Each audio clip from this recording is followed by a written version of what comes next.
CSK டீமிடமிருந்து சற்று முன் ஒரு முக்கியமான செய்தி வந்திருக்கு. நெக்ஸ்ட் இயர் ஐபிஎல் அண்டு டூபேவை ரிட்டைன் பண்ணாங்க இல்லையா, டூபேவை நீக்கிட்டு ஒரு முக்கியமான வீரரை வந்துட்டு எடுத்திருக்காங்க.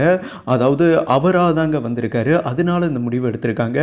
அந்த டீம் கிட்ட அதர் பிரான்சஸை கிட்ட இந்த அக்ரிமெண்ட்டை போட்டிருக்காங்க சிஎஸ்கே. அந்த அக்ரிமெண்ட்டுக்கு அவங்களும் ஓகே பண்ணியிருக்காங்க. ஓகேவா, அந்த நகர்வு என்ன அண்டு டெஃபினட்டாக வந்துட்டு 6வது டைட்டில் உறுதியானது என்றே சொல்லாங்க சென்னை அணிக்கு. ஏன்னா சென்னை ஆடுகளத்தில் உங்களுக்கே தெரியும் என்ன அங்கே ஸ்ட்ராங்கு. எதுக்கு அஸ்வினை 10 கோடி போட்டு எடுத்தாங்க, எதுக்கு நூர் அகமதை 10 கோடி போட்டு எடுத்தாங்க? அதற்கு மிகப்பெரிய காரணம் அங்கே வந்துட்டு ஸ்பின்னு தாங்க கிங் மேக்கர். இதை ஃபோக்கஸ் பண்ணி தான் சிஎஸ்கே வந்துட்டு இந்த பிளேயரை பிக் பண்ணியிருக்காங்க. ஓகே, அதாவது ஒவ்வொரு டீமும் வந்துட்டு மெகா ஆக்ஷனை கம்ப்ளீட் பண்ணிட்டாங்க, 25 பிளேயரை தேர்வு பண்ணிட்டாங்கன்னு வைங்களேன். ஒரு சின்ன உதாரணம், அப்போ தான் உங்களுக்கு இது புரியுங்க. ஒருத்தவனை தேவை உள்ளவரை பழகிட்டு அவங்ககிட்ட எல்லாமே முடிஞ்சதுக்கப்புறம் கழட்டி விடுறோம் பார்த்தீங்களா, அது மிகப்பெரிய என்ன சொல்கிறது துரோகம் என்றே சொல்லலாம். அந்த மாதிரி தான் ஜிடி பண்ணியிருக்கானுங்க. அதாவது ஜிடி என்ன பண்ணாங்கன்னா, சுபன் கில் நீங்கள் தான் கேப்டன்னு சொல்லி ஆசை வார்த்தை காமிச்சு, அவர் சின்ன பையன் தானே, நம்ம தான் ஜிடி டீமை வந்துட்டு ஆளப்போகிறோம்னு சொல்லிட்டு அந்த மெதப்பிலே இருந்தார் கடைசி வரை. ஓகேவா, அதனால தான் வந்துட்டு அவர் இல்லாட்டினா ஜிடி டீம்லேருந்து விலகிற மாதிரி ஐடியாவாமல் மெகா ஆக்ஷனை நான் சந்திச்சுட்டு வரேன் அப்படின்னு சொல்லியிருக்காரு. இல்லை நீங்கள் கேப்டனாக இருப்பீங்கன்னு சொல்லி இப்போ இவர் அவுட் ஆஃப் ஃபார்மில் இருக்கார்ல, இதை தெரிஞ்சு பிஜிடி டெஸ்ட் சீரீஸில் அவ்வளோவா சர்வே பண்ணல. சேம் டைம் இவர் டெஸ்ட் பேட்ஸ்மேன் தான் முத்திரை குத்துறாங்க. இவன் எப்போ T20 ஃபார்மேட் வந்துட்டு சர்வே பண்ண போகிறான். சேம் டைம் பார்த்தீங்கன்னா இவன் சின்ன பையன், இவன் சொல்கிறத வந்துட்டு வெளிநாட்டு வீரர்கள்லாம் கேட்பாங்களா, ஜிடி டீம் வந்துட்டு சர்வே ஆகுமா? ஏன்னா 24 ஐபிஎல்ல ஜிடி 8வது இடத்துக்கு வந்துட்டாங்க, பாயிண்ட் டேபிளில் 9வது இடம் நினைக்கிறேங்க.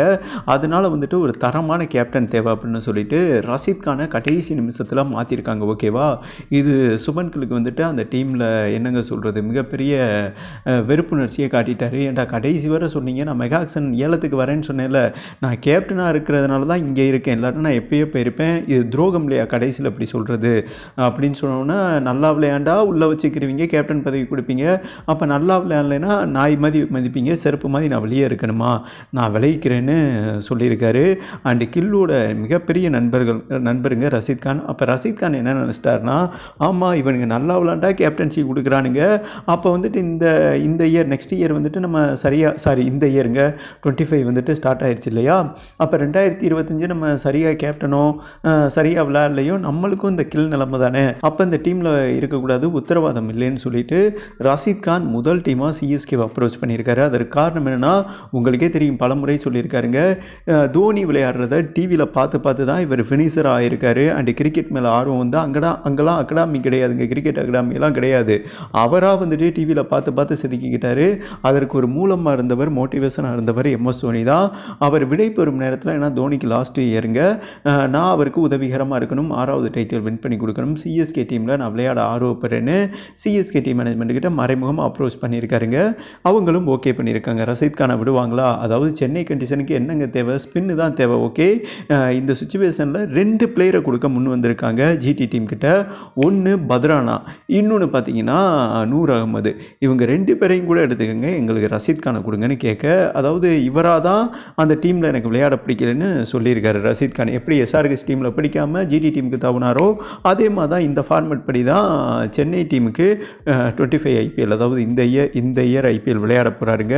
இது ஒரு மிகப்பெரிய குட் நியூஸ். அப்போ வந்துட்டு ஜிடி டீம் எங்களுக்கு சென்னை டீம்லேருந்து ஒரு பிளேயர் தேவைன்னு கேட்க, பத்ரானாவை முதல் ஆப்ஷனாக சொல்லியிருக்காங்க.